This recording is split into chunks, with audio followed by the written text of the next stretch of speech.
cilj te discipline ću je nazvat, nije nikako natjecanje, niko tu ne pobjeđuje, nema kao nagrada za najbolje, nema najbolje hoće, već je cilj testirati nekakve svoje granice izdržljivosti, napraviti 24 stranice u jedan dan. Nije lako, iako možda kad nekima zvuči kao pa nešto mi napraviš malo tučočkarija, ali mnogi odustanu, najhrabriji, najizdržljiviji ostanu do podne u nedjelju. Jel? Neki završe, neki ne završe. Da, neki završe, neki ne završe. Postoji li situacija u kojoj ljudi jednostavno zaspu onako s rukom na crtežu pa ih ti okolo budiš?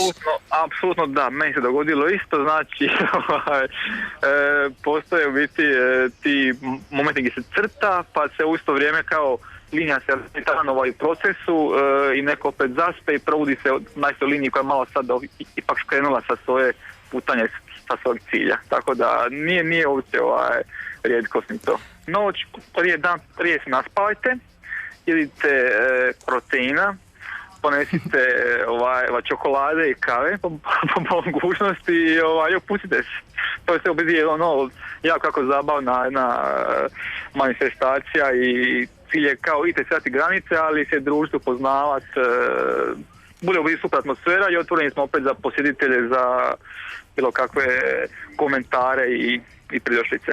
Možemo reći da je grupni mazohizam, pa opet baš znači iz razloga jer ljudi sami sebi znači ne daju spavat. Svima se jako spava. Ili im ti ne daš spavat? Ja nemam spavat, ja imam okolo beach jedan old school i šetam okolo između stolova. Tako da ne daju si spavat, nemam ja spavat i teško biti kad zadržati uopće nekako guzicu 24 sata na stolici i nekakvu kao konciznu ideju što zapravo želimo napraviti sa stripom svojim. Tako da iz tog razloga kao mazohističkog jako ih malo biti naprave sve 24 table i držamo reći 24 sata.